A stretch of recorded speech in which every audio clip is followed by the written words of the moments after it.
Hey everybody, it's Safi and Marco Dish Out on Movies, the only movie review show on YouTube to review movies in terms of food. It's just Marco here, and I am here to continue my Carrie review. I was going to continue last night, but I ended up having to pause and have dinner because then it arrived at the door and it was Chinese food, and I had a triple Mongolian, which was beef, shrimp, and chicken, and it was actually really good, so I'll definitely get that again.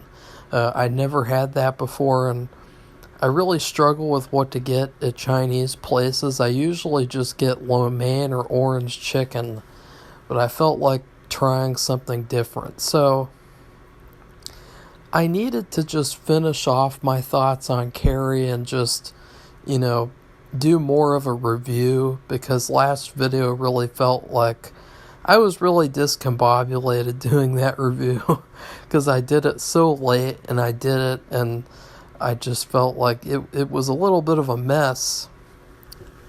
There is a lot of stuff to talk about though too, and sometimes it is a little overwhelming to have all that stuff to talk about, and you don't really know which order or anything.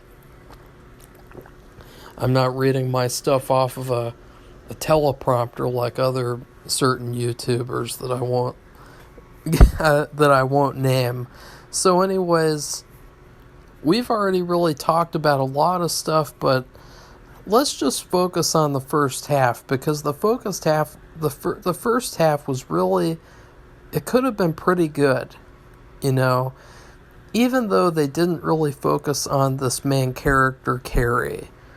It felt like there was enough of a story there to make me want to watch the second half.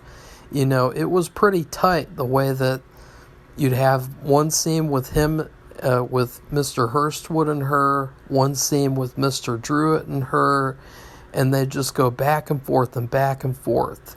And it was really good in that way, and it was really tight and intense, and I was just waiting for something good to happen. And there were some really good moments in the movie where something really unexpected happens. And for instance, the thing with the private investigator or the police person showing up out of nowhere. He just shows up out of nowhere, and he's like, it's time for you to give me all the money.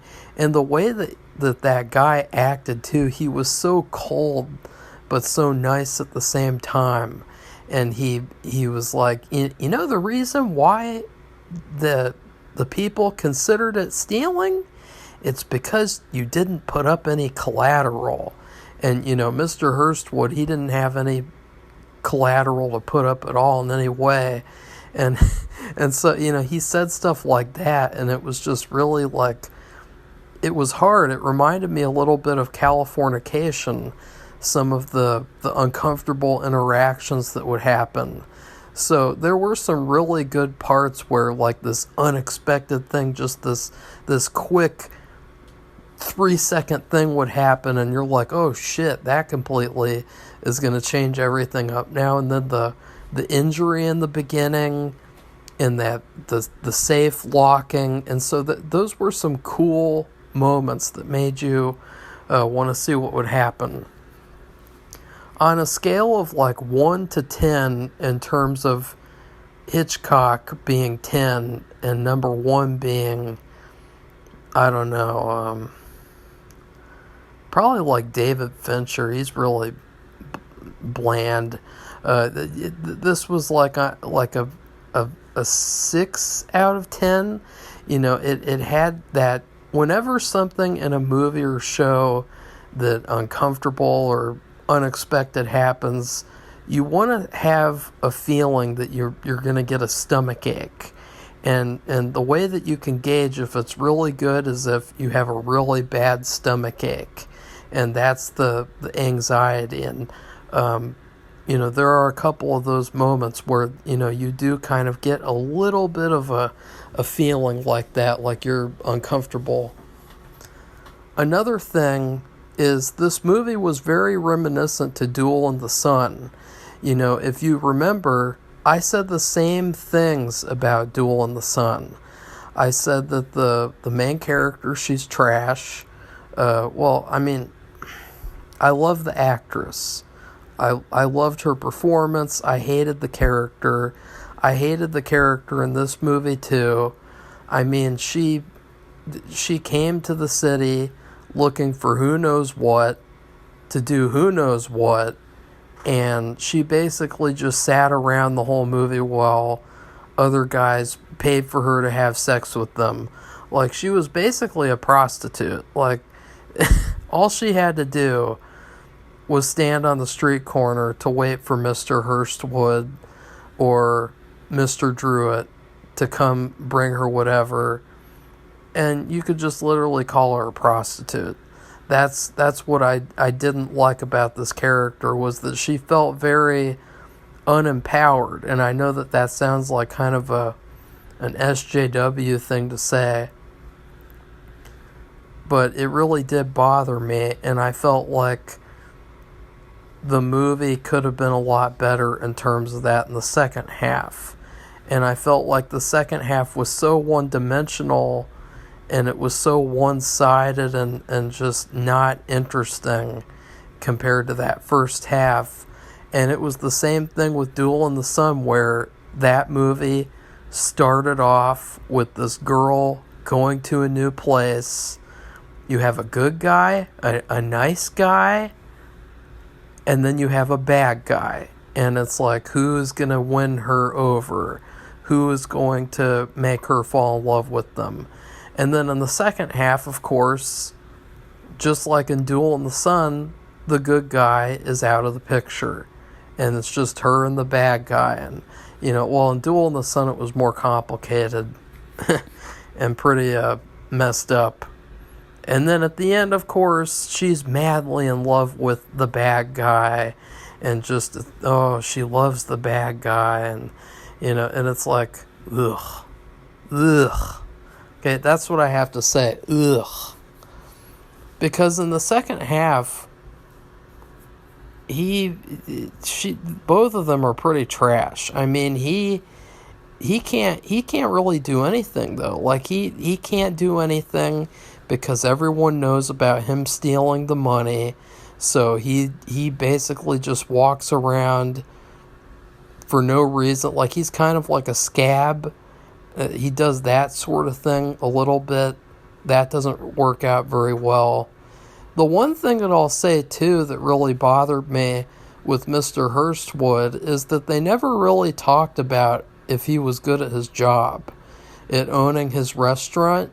You know, in the first half, he looks like he's the owner. You know, when he's standing around and he's just like, you know, he's kind of like looking around, overseeing everything. You know, he looks like an owner of a restaurant or like some big crime person or something. You know, he looks very powerful. But they never really talk about or show if he's a good businessman. So I felt like that was kind of a shame.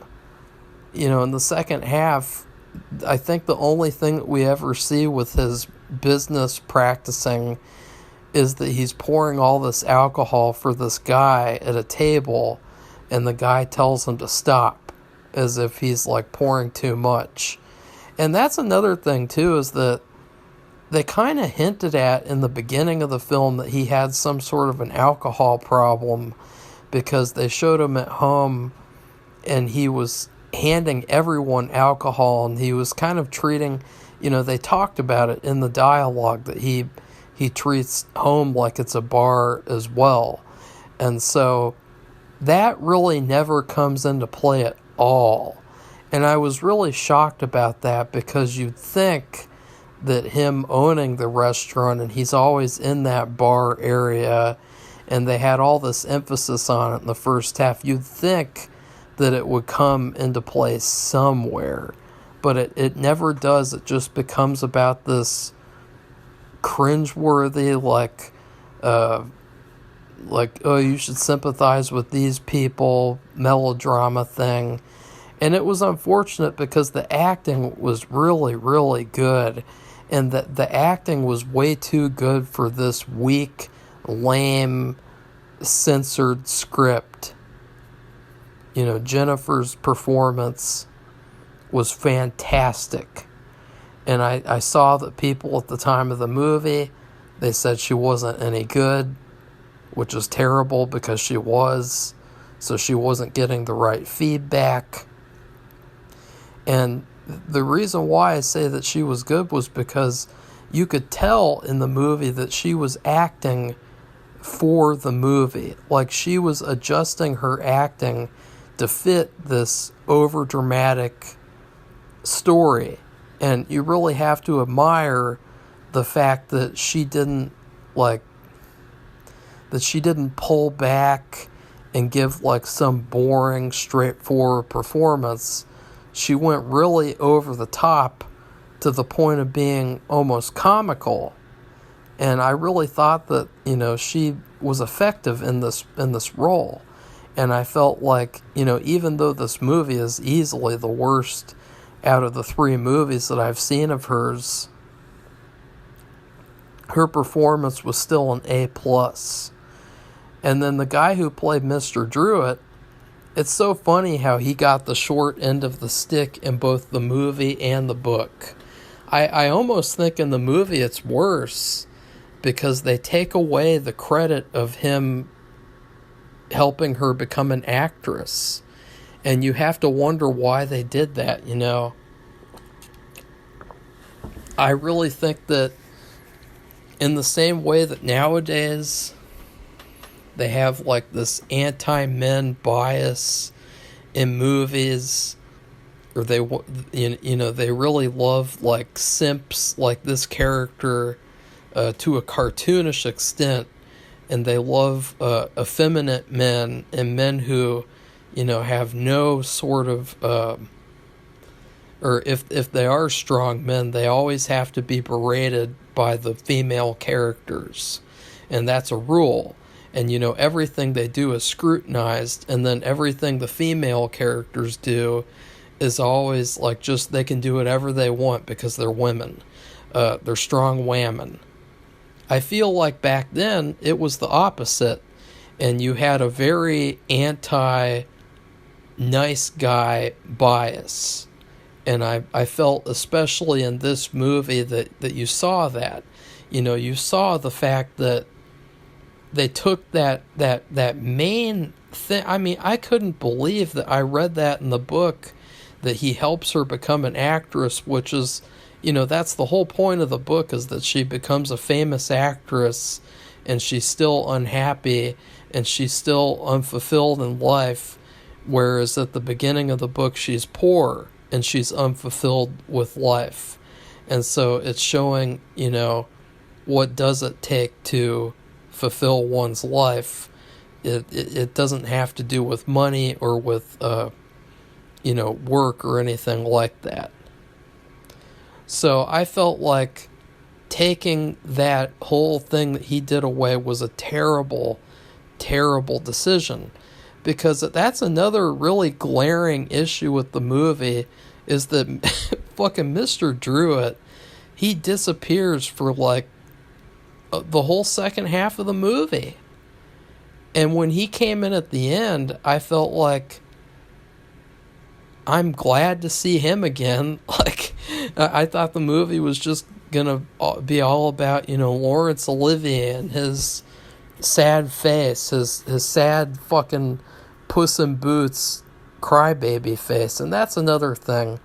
Let's talk about Laurence Olivier, because people consider him a good actor, and with this film you can really see why. You know, he also gave an A+ performance.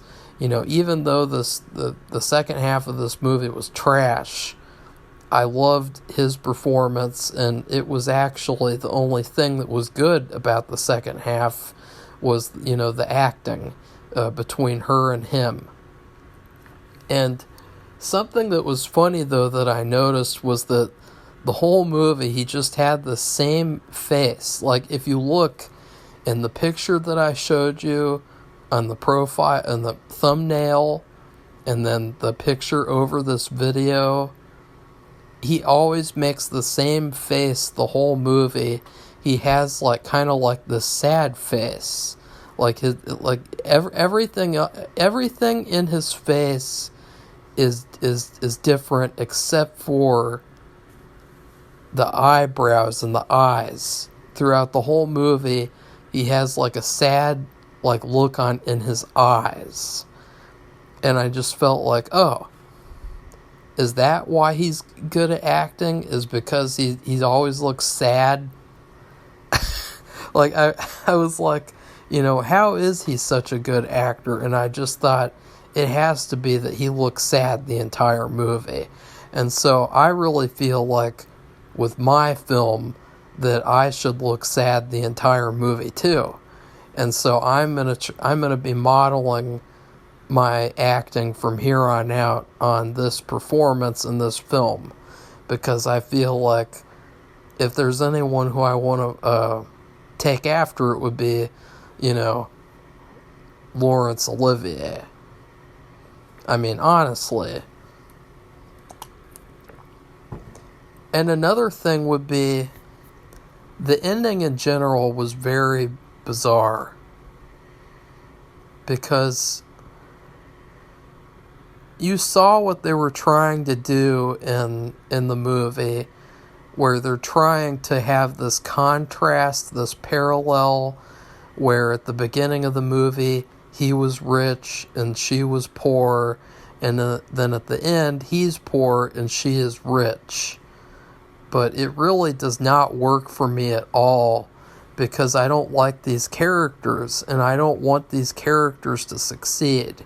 I don't like the fact that she was with that Mr. Druitt and she cheated on him and she was a bad woman to him. And I don't like that he didn't try to maneuver his way out of the divorce with his wife.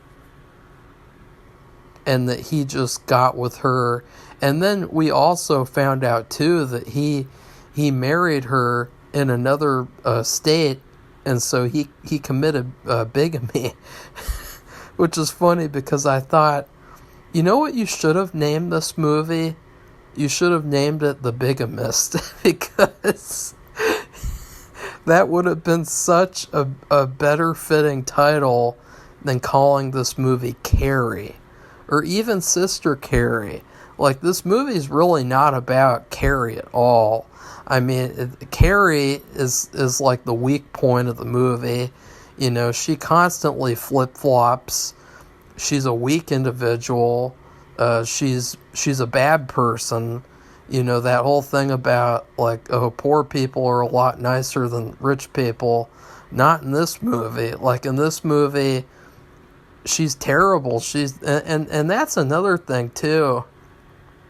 When they show all the poor people and they show just how depressed and just in low spirits they are, and they're all like stealing each other's stuff and shit, it's like, okay, this is not a Charles Dickens novel. This is Carrie. And this like fucking Oscar bait shit with showing the thing where, I don't know, they're like free sleeping dens for homeless people. They had this thing near the end where Laurence Olivier is sleeping with all these other homeless people in this like building with cages type places. That was really weird, and it just felt so like boo-hoo, play the violin. And didn't I think they even did that in the movie at one point. Like, oh yeah, they did.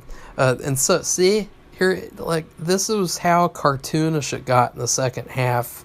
There was this one part where Laurence was trying to take this guy's work slip from him. He was trying to buy it from him, and the guy started playing a fake violin when he was telling him his sob story.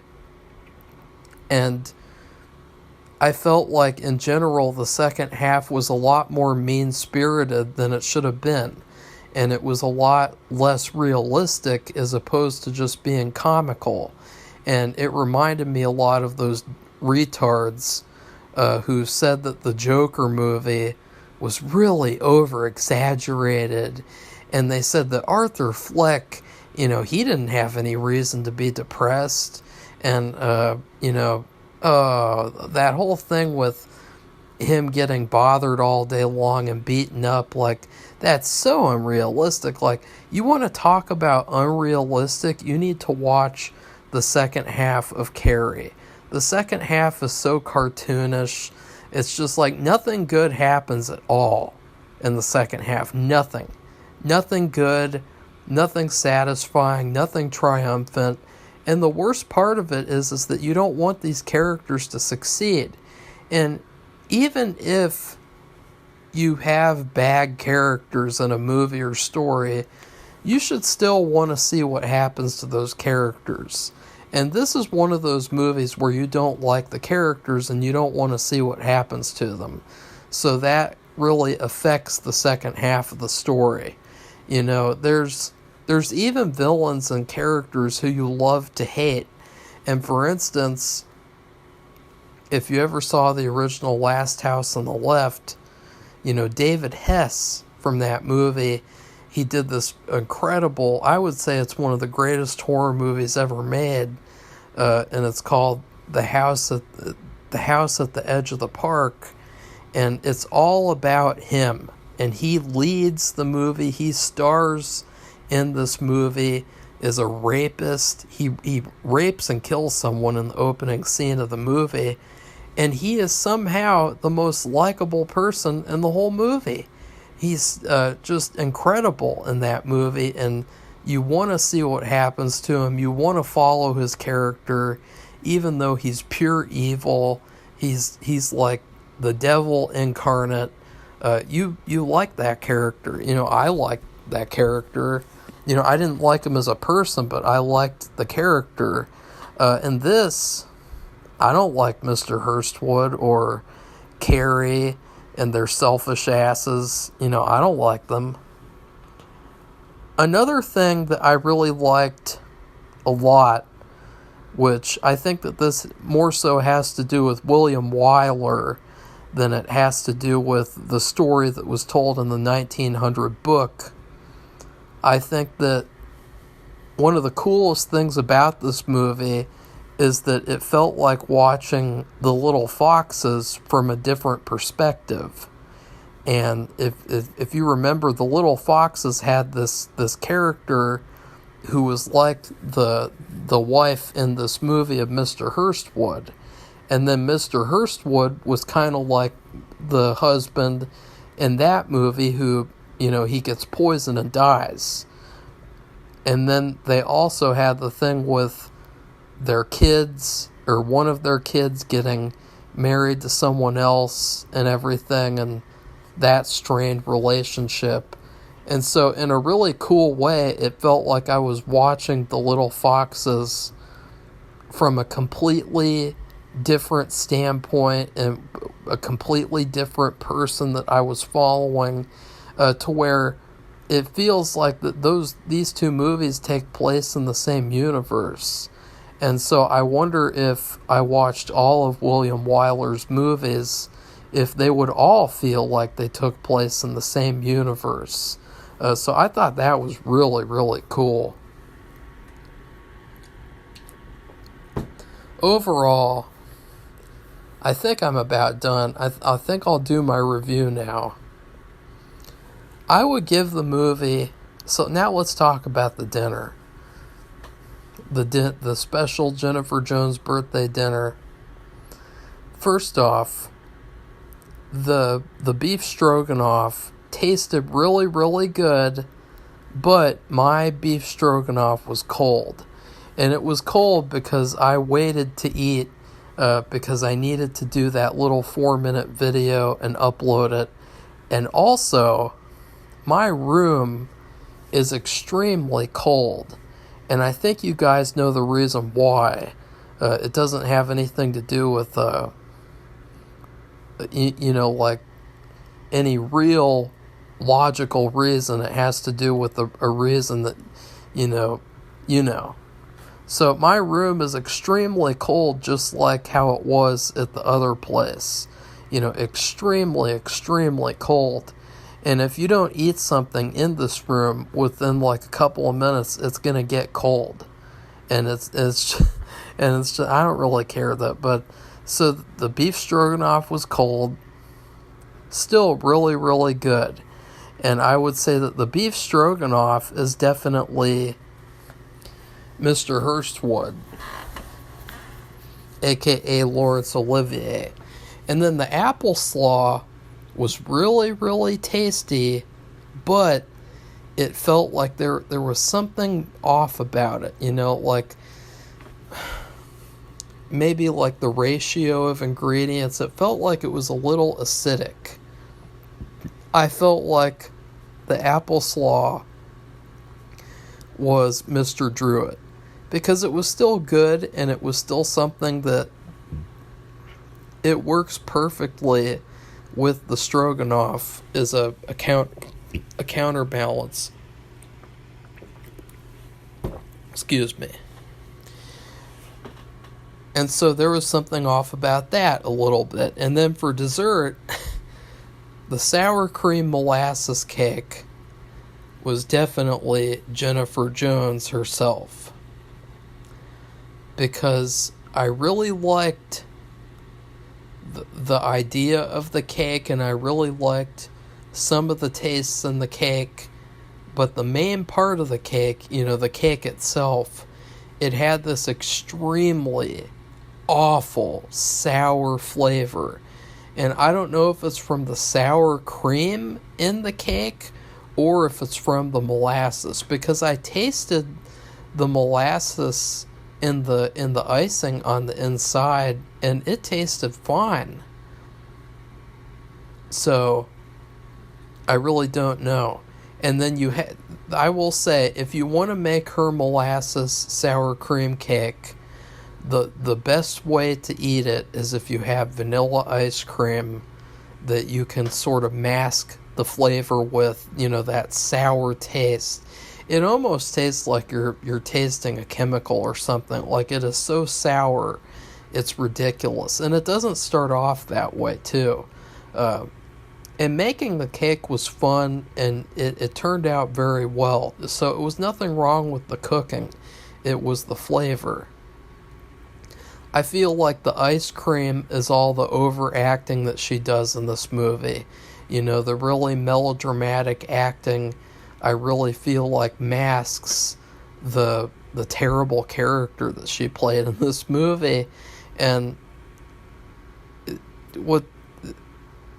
what's really off, though, about her character in general is how closely it parallels to real life, as I talked about in the last video. And in particular, you learn that, maybe she didn't even want to be in this movie. That's the thing that I want to end on, is that it's hard to know what's in her mind and what's in her thoughts in terms of, like, all the things in this movie, because Jennifer Jones did not like to do interviews, and she did not want the public to know more about her, and she did not want, she wanted to keep her acting and her private life separate or something. And so, there's really hardly any interviews to find about her at all. And you can hardly find anything out except for this recipe and a couple other things. Like, for instance, and I know I've said that a lot this video, Laurence Olivier hated Jennifer Jones while making this movie, and there were a lot of other problems that this movie suffered. And I feel sorry for the book, because the person who wrote the book, maybe he wrote a really good book, and of course he faced the censorship and the shitty judgment from all the olden day SJWs, and it's too bad that they didn't make his book into a good movie. So I would say that there needs to be two things that happen with this movie. Number one, And I know that there's a movie named The Bigamist. I reviewed it a couple of years ago and I watched it. I liked it. I liked that movie quite a bit. But it would have fit this movie as well. Just saying.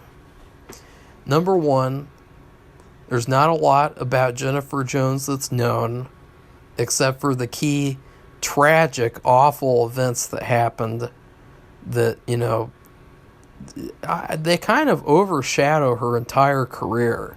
Like, when you look at her movies, because she doesn't have any interviews, she doesn't have any, like, quotes or anything. It's just, oh, look, here's a laundry list of these terrible things that happened. And that's really... So, number one, make a movie about her that takes place during the making of this movie and show the troubled production and show it all, and it all has to do with her. And, you know, you see this all background, flashbacks, whatever, and you see the real life mirrored in the movie while they're making it. Perfect. And then David Duchovny, when he did Californication Season 2, he did something really interesting, and he adapted The Great Gatsby into Californication Season 2. And I really feel like it would be cool if they did another Californication season, if they did an adaptation of the Carrie book. Because I really feel like the Californication Season 2 is the greatest version of the Great Gatsby story. I mean, I despise the Great Gatsby book. I despise the Great Gatsby movies that were made, all of them. But for some reason, I really liked the story when it was told on Californication. I mean, I liked the story in the book. It's just I didn't like the book in general. And maybe it was because I read it for school and I didn't read it by myself for fun. But I don't know. I like some other books that I read for school too. So those are the two things that I think need to happen. And anyways, please like this video, comment, tell me what you thought about Carrie if you ever decide to watch it. Because I couldn't find it anywhere for free, and I wouldn't really recommend buying it, but I would recommend renting it. You know, it only costs like $4, $3 to rent it, and I would recommend to watch it. And then please subscribe if you'd like to see more honest movie reviews. And that's it. Goodbye, everybody. See you soon.